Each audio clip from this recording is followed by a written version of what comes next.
ছাত্ৰ ছাত্ৰীসকল আজি আলোচনা কৰিম ক্লাছ 9 অনুশীলনী R1 ৰ 10 নম্বৰ প্ৰশ্নৰ পৰা 10 নম্বৰ প্ৰশ্নটোত কৈছে সৰল কৰা 1 নম্বৰটো দি আছে √3 - √2 হোল স্কয়াৰ এটা সূত্ৰত কৈছে যে √3 - √2 হোল স্কয়াৰ এটো হৈছে a - b হোল স্কয়াৰ এটো a ধৰিবা এটো b বুলি ধৰিবা a - b হোল স্কয়াৰ সূত্ৰটো কি আছিল a স্কয়াৰ মাইনাস তো হৈছে b plus b square a - b whole square সূত্ৰটোত ভাঙিব লাগিব a স্কয়াৰ a মানে ধৰিবা √3 স্কয়াৰ তাৰপিছত কি আছে মাইনাস 2 আছে 2 a মানে কি √3 তাৰপিছত কি আছে b মানে √2 তাৰপিছত কি আছে প্লাস b স্কয়াৰ b মানে কি √2 স্কয়াৰ √2 স্কয়াৰ √3 হোল স্কয়াৰ মানে কি √3 দুইবাৰ পূৰণ কৰিলে √2 উঠে ডাইৰেক্ট সংখ্যাটো হ'ব ডাইৰেক্ট কি হ'ব 3 হ'ব মাইনাস 2 এই √3 আৰু √2 পূৰণ কৰিবা √3 3 2 গুণ কিমান 6 প্লাস ইয়াতো √2 দুইবাৰ পূৰণ কৰিলে ডাইৰেক্ট 2 হৈ যাব এবাৰ চাবা 3 এটো প্লাস এটো প্লাস গতিকে 5 - 2 √6 এটো হৈছে 1 নম্বৰটোৰ आंसर 2 নম্বৰ প্ৰশ্নটো দিছে 2 √3 প্লাস √5 হোল আছে 2 √3 মাইনাস √5 এটো কোনটো সূত্ৰত পৰিছে এটো a ধৰিবা এটো a এটো b এটো b তাৰ মানে এটো সূত্ৰত পৰিছে a square minus b square সূত্ৰত পৰিছে a square minus b square সূত্ৰত ভাঙিব যদি a মিল আছে b ও মিল আছে আৰু প্লাস মাইনাস কি মাইনাস হ'ব a square minus b square সূত্ৰত ভাঙিব লাগিব a square minus b square a মানে 2 √3 হোল স্কয়াৰ তাৰপিছত সূত্ৰত কি আছে মাইনাস b স্কয়াৰ b মানে কি √5 হোল স্কয়াৰ এই 2 এৰ উপৰত √5 নাই তাৰ মানে 2 টো দুইবাৰ পূৰণ 2 2 গুণ কিমান হ'ব 4 √3 দুইবাৰ পূৰণ কৰিলে কিমান হ'ব ডাইৰেক্ট 3 হ'ব মাইনাস √5 দুইবাৰ পূৰণ কৰিলে ডাইৰেক্ট কি হ'ব 5 তাৰপিছত হ'ব 4 3 গুণ 12 মাইনাস 5 12 পৰা 5 গলে কিমান 7 এটো হৈছে 2 নম্বৰটোৰ आंसर 3 নম্বৰটোত আছে 8 + √3 2 + √3 এটো কি কৰিবা 8 ৰ লগত প্ৰথমে 2 পূৰণ আকৌ 8 ৰ লগত √3 পূৰণ তাৰ পিছত √3 ৰ লগত 2 পূৰণ কৰিবা √3 ৰ লগত √3 পূৰণ কৰিবা প্ৰথমে 8 ৰ লগত 2 পূৰণ কৰিম ইয়াত 2 গুণ কিমান হ'ব 16 প্লাস আকৌ 8 ৰ লগত √3 পূৰণ কৰিলে কি হ'ব 8 √3 প্লাস এবাৰ √3 লগত 2 মানে কি হ'ব 2 √3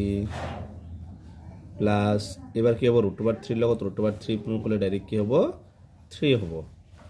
সংখ্যা কি আছে 16 আৰু 3 16 3 কিমান হ'ব 19 প্লাস 8টা √3 এটা আছে 2টা √3 কেইটা √3 হল 10টা √3 এটো হৈছে 3 নম্বৰটোৰ आंसर 4 নম্বৰ প্ৰশ্ন আছে 1/1 + √2 গতিকে এটো প্ৰথমে লিখি লবা 1/1 + √2 তাৰপিছত কি কৰিবা এটা পূৰণ দিবা পূৰণ দি ইয়াত যদি প্লাস থাকে মাইনাস দিবা একে লিখিবা 1 - √2 এটো সংখ্যা সেম ওপৰত দিবা 1 - √2 তাৰ মানে এখিনি কেনসেল যাব এখিনি থাকিব এবাৰ একৰ লগত যিখিনি পূৰণ কৰিবা এখিনি হ'ব একৰ লগত এখিনি পূৰণ কৰিলে কি হ'ব 1 - √2 আৰু তলৰটো চাবা এটো a এটো a এটো b ধৰিবা এটো b এটা একে সংখ্যা আছে ইয়াতো এক ইয়াতো এক ইয়াতো b b মানৰ √2 b মানৰ √2 এটো সূত্ৰ পৰিছে a square minus b square মানে কি 1 মাইনাস b মানে √2 স্কয়াৰ ওপৰত হ'ব 1 মাইনাস √2 তলত হ'ব 1 টো দুইবাৰ পূৰণ কৰিলে একে হ'ব মাইনাস √2 দুইবাৰ পূৰণ কৰিলে 2 তাৰ পিছত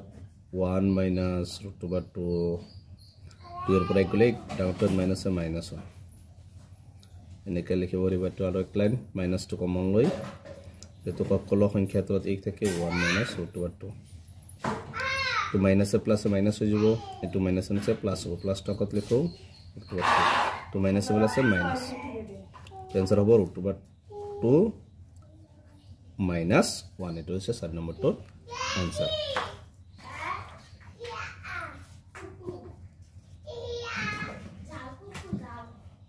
5 নম্বৰটো আছে √4/√7 + √3 তো সেম একে আগৰটোৰ নিচিনা √4 আগত লিখিবা তাৰপিছত তলত লিখিবা